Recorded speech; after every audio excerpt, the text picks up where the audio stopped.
October 15th, 1904. The Baltic Sea. 42 Russian warships prepare to embark on one of the longest naval journeys in history. Their mission?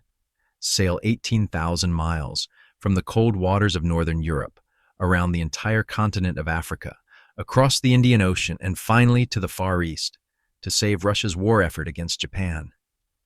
Their commander, Admiral Rozhestvensky, stood on the deck of his flagship, the battleship Knyaz Suvorov, watching his assembled fleet. He had no idea he was about to lead one of the most catastrophic military blunders in human history. This is the story of the Russian 2nd Pacific Squadron, a fleet so cursed by incompetence, bad luck, and terrible decision-making that they would become the laughingstock of the world before they ever fired a shot at their actual enemy. This is War Blunders. To understand this disaster, we need to go back a few months. In February 1904, Japan launched a surprise attack on the Russian Pacific Fleet at Port Arthur. The attack was devastating. Russia's far eastern naval power was crippled in a single night. Tsar Nicholas II was furious. Russia was supposed to be a great power. How dare this upstart Asian nation challenge the Russian Empire? The solution seemed obvious. Send another fleet. Show Japan that Russia's naval might was unstoppable. There was just one problem. Russia's other major fleet was in the Baltic Sea, and between the Baltic and the Pacific lay 18,000 miles of ocean. Admiral Rozhestvensky was given command. The 2nd Pacific Squadron consisted of 42 ships, battleships, cruisers, destroyers, and support vessels. On paper, it looked impressive. In reality, many of these ships were obsolete. Some could barely make the journey. The newest battleships were poorly designed and top-heavy. The crews were largely inexperienced. Many had never been to sea before. But Rozhestvensky had his orders. What could possibly go wrong? Everything. The fleet departed on October 15th, 1904. Within a week, they had already committed an international incident so bizarre it nearly started a war with Britain. It was the night of October 21st. The Russian fleet was passing through the Dogger Bank, a fishing area in the North Sea between Britain and Denmark. Rozhestvensky had received intelligence reports that Japanese torpedo boats might be lying in wait to ambush his fleet. Never mind that Japan and Russia were at war on the other side of the world. Never mind that it would be physically impossible for Japanese torpedo boats to reach the North Sea. Rozhestvensky was paranoid.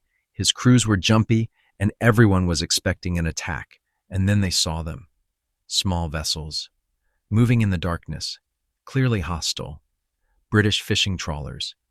Without warning, without attempting to identify the vessels, the Russian fleet opened fire. For 20 minutes, Russian warships blasted away at British fishermen who were simply trying to catch fish.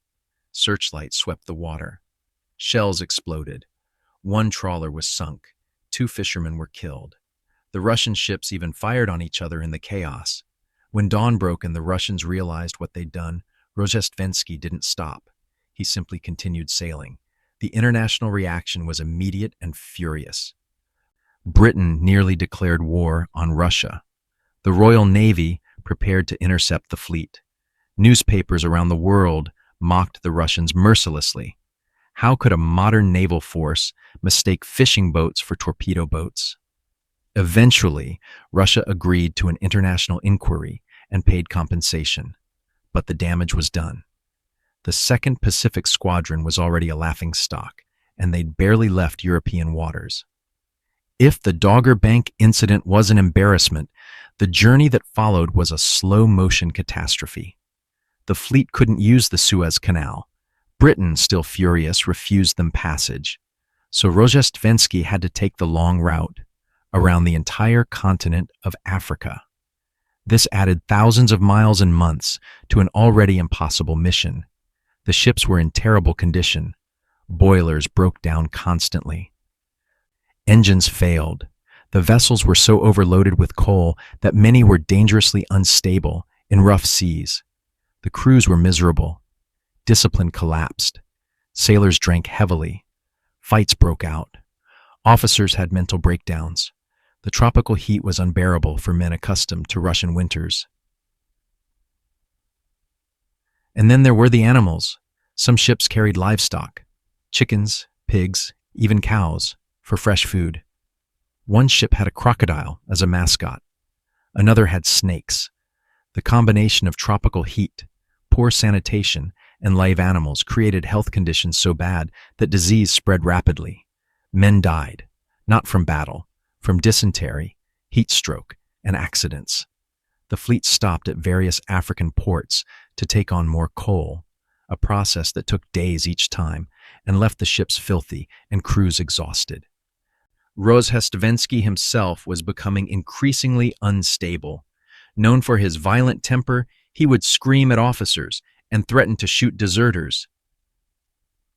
By the time they rounded the Cape of Good Hope, the fleet was barely holding together, and they still had thousands of miles to go.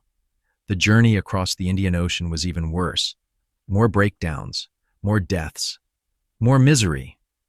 By March 1905, 5 months after leaving the Baltic, the fleet finally approached Japan.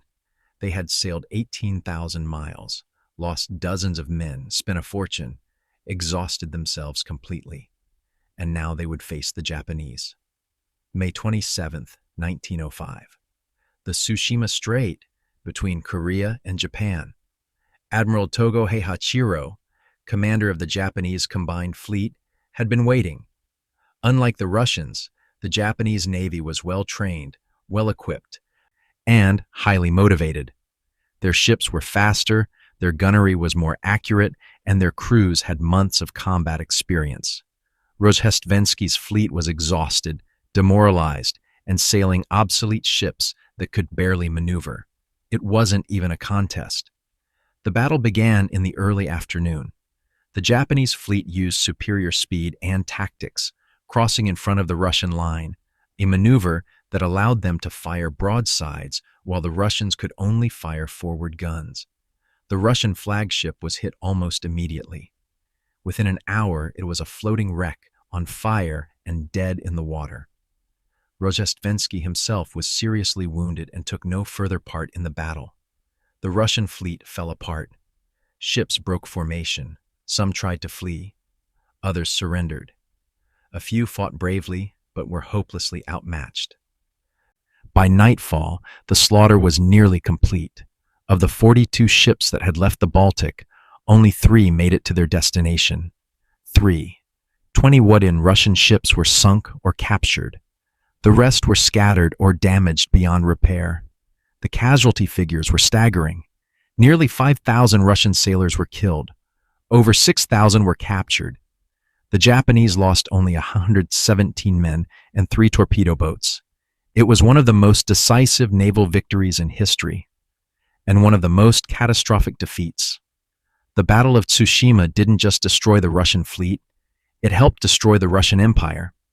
News of the disaster sparked outrage across Russia. The Tsar had sent thousands of men to their deaths for nothing. The war with Japan became impossible to sustain. Within months, Russia sued for peace. The Treaty of Portsmouth was a humiliating defeat, and the domestic consequences were even worse. The disaster at Tsushima fueled the Russian Revolution of 1905. Strikes and protests broke out across the country. The Tsar was forced to grant concessions, including the creation of the Duma, Russia's first parliament.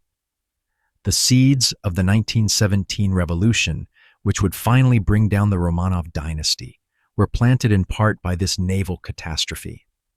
As for Admiral Rozhestvensky, he survived his wounds and was captured by the Japanese.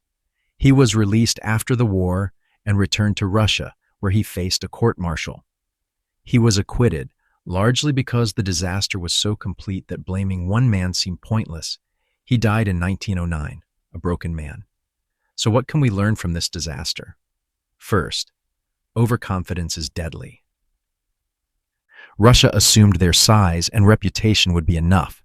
They were wrong. Second, preparation matters. The Russian fleet was poorly equipped, poorly trained, and poorly led. No amount of bravery could compensate for those failures. Third, sometimes the journey itself is the battle. The Second Pacific Squadron was defeated before they ever reached Japan, defeated by distance, incompetence, and their own mistakes. And finally, blunders have consequences. The Battle of Tsushima wasn't just a military defeat. It changed history. It weakened an empire, emboldened a rising power, and set the stage for revolutions that would reshape the world.